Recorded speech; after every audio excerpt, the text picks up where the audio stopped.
really messed up the farm system. We would help provide additional funds for horrible crop seasons. Next slide, please. Recommendations. We would like to possibly set up some sort of fund which would, well, if we enlisted the help of the international community to restructure the debt of Zimbabwe or even Africa and more broader, then we could use that, put that money into a fund which would then go to subsidize and to create infrastructure projects, highways, education systems, things of that nature that will help to alleviate unemployment, pump money into the economy.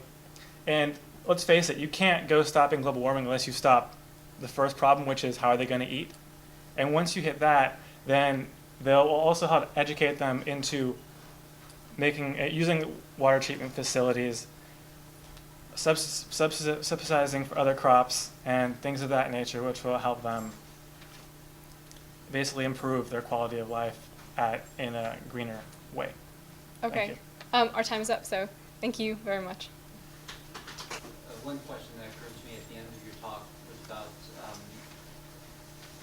Aaron, you mentioned subsidizing crops, and could you tell me what subsidizing crops would hope to achieve? Well, basically, one way that would help them, because right now we have a water crisis, and we're going to have one no matter what happens. So one way would be to have them switch from crops that take up a lot of water to crops that would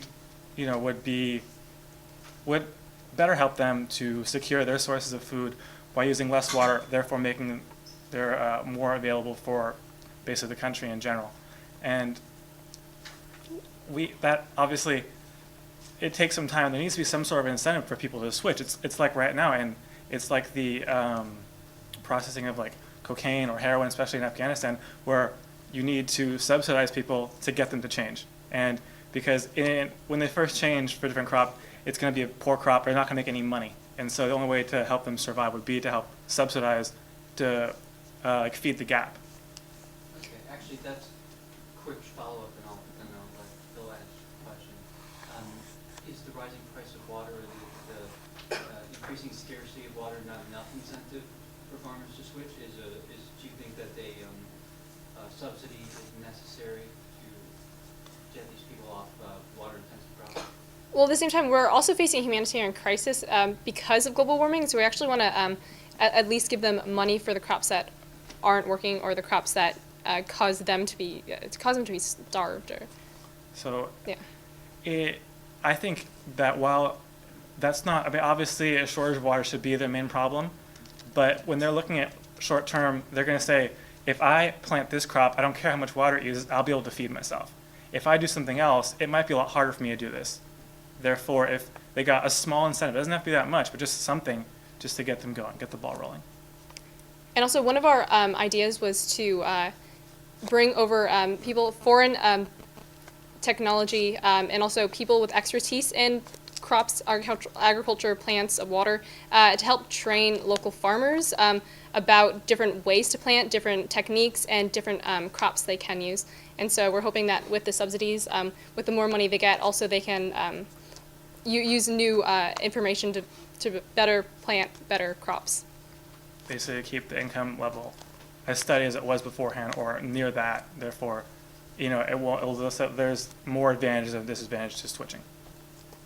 I think we're running low on time, so I just have a quick, it's more of a factual question. Do you have a sense of how much the desertification has increased? For instance, the sub-Saharan desert, has it increased 10%?